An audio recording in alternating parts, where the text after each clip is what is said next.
back after playing lost Plains of Eidolon. Why I have come out with a video for a bit here. Playing around with it, trying to gather some opinions, what I think about it. If you want me to kind of do an opinion video, you can let me know in the comments below.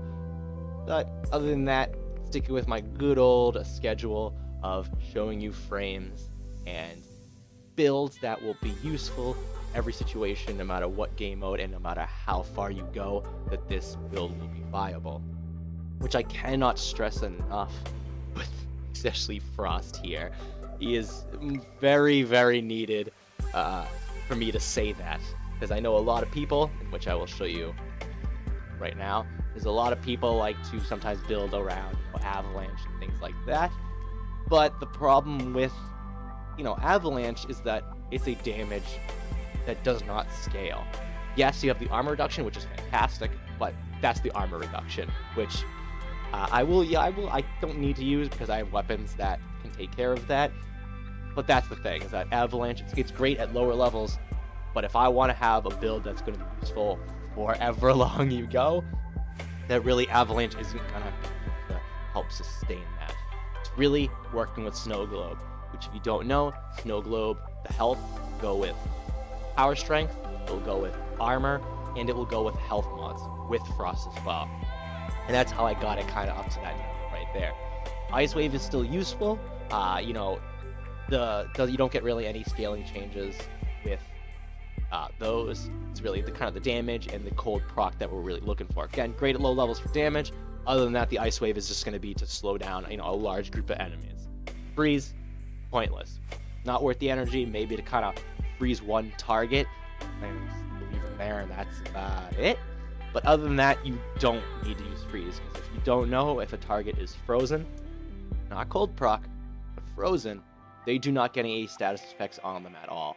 And that is 100% pointless, because especially if you're in higher levels, proccing is the most important thing that you need to do. That if they're frozen, you're just doing boring damage to them and not taking care of any of the procs. So, I'm going to show you all the mods that I have on here. Rejuvenation, you could put something else, but I like to have the health regen, because with this build, to kind of give him some of this sustainability that he's severely lacking. He really needs this Frost, unlike all the other frames. They have abilities of kind of keeping enemies at bay.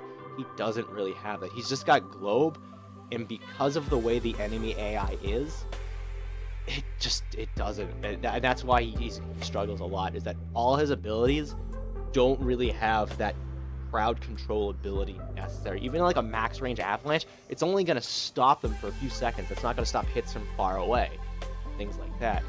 That with Rejuvenation and Rage, you'll see that I do have this very odd playstyle that I can do that will give you some really good sustainability, but requires very quick reaction times and much needed weapon builds. Since duration is not really needed, as you saw from all of those, there was really no negativity, many of those, that it's really just efficiency and strength range, kind of sitting on the sidelines. So with both of those, as you can see, armor, health, armor, so really boosts up his survivability, being able to use rage, as well as to help giving his Snow Globe that extra health needed. I'll be using my good old weapons here. This is so I can get my health back, as well as just, I love this, kind of fitting the theme that you notice I'm going with him.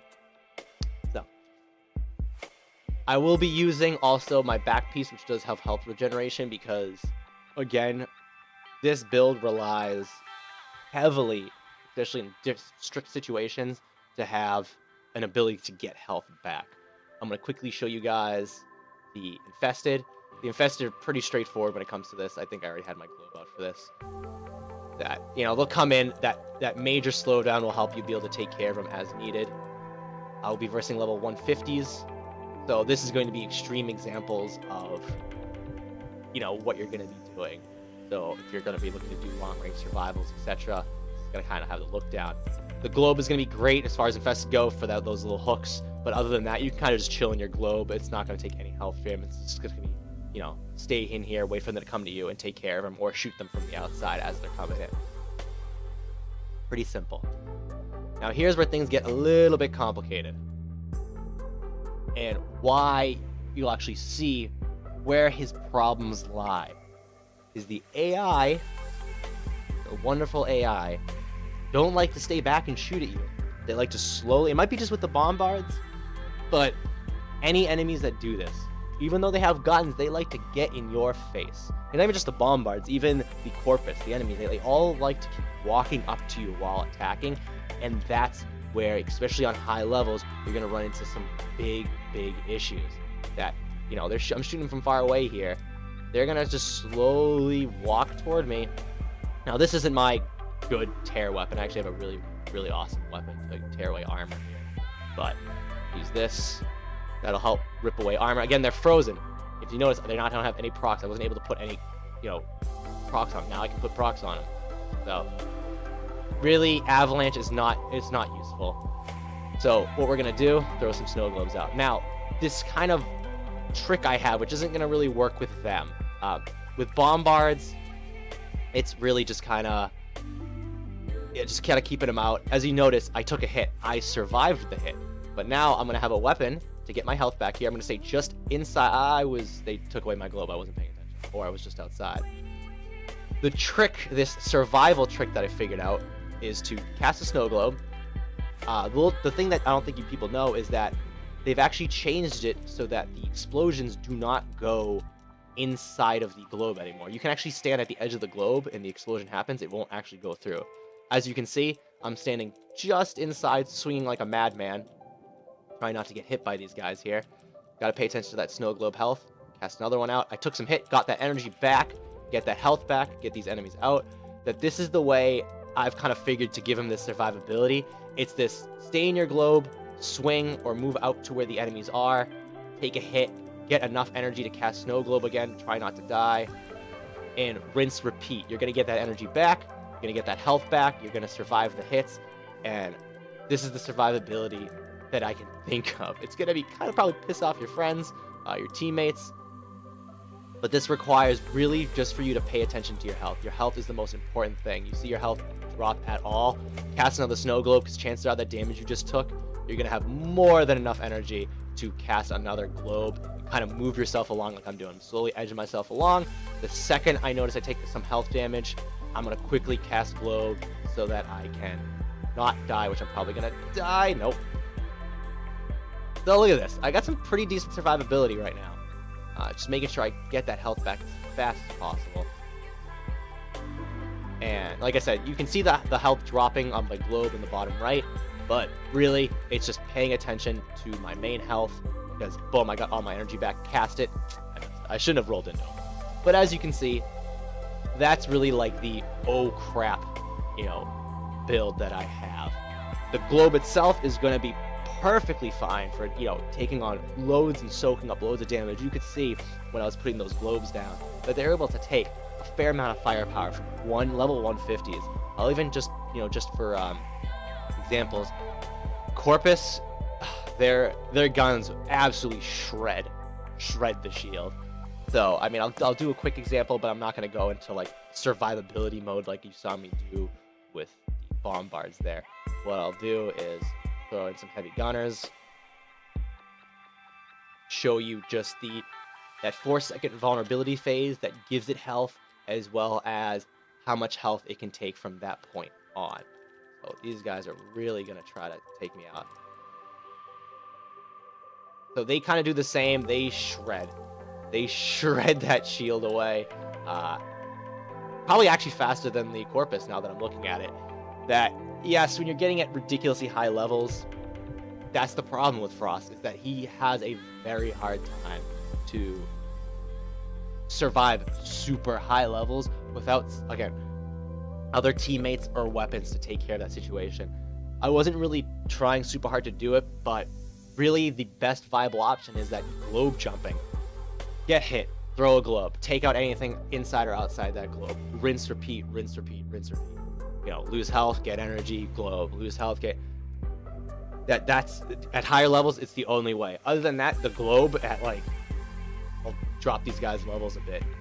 That anything else at, say, we'll even just throw at 60. You will notice that the amount of damage that it can take is insane at that point. That it's gonna be able to go pretty damn far without any issues. As you notice, this is the problem. It's the AI having just wanting to get in your face. That's the biggest problem. That's it. That's why I have such a hard time kind of building around Frost here. So we'll have him start shooting at it. So it's still going down pretty fast, but it's got a large health pool, and even then the enemies don't even do that much damage at this point to me that I can probably just sustain myself by beating the crap out of any of them that actually come in. You know, maybe decide to take some hits. Globe. That's probably a way if you want to practice, is start with lower level enemies, kind of know, look, watch my health drop, cast it. When I noticed one was still in there, I didn't have enough time to cast it. It's just keeping up with that bubble cast, you know? What I'll do is I'll kill these guys off. Set the levels up to 150, kind of show you the corpus deal. I'll try to do a little bit of survivability, but again, Frost is pretty hard to build around. You have this perfect build that really the only one, I keep reiterating it just to get you guys to understand, is that the best method of just straight up survivability, you know, forget other people, you know, that unless they're working with you on this, that it's the globe jump. I'm just going to call it globe jumping. So I'm going to keep attacking. The second I take any health damage, I'm going to cast another globe, go back to getting my health back, and rinse repeat. Just keep doing that, and I will have a lot more survivability. It's probably the most survivability that you're ever going to get out of him. So, again, if you guys have any other suggestions, like I got suggested to use Frost here by someone down in the comments, suggest frames, weapons you'd like to see, and I will come out with the next video. Like and subscribe, and like always, I'll give you a quick rundown of how I have Frost look like this. You guys have a good one.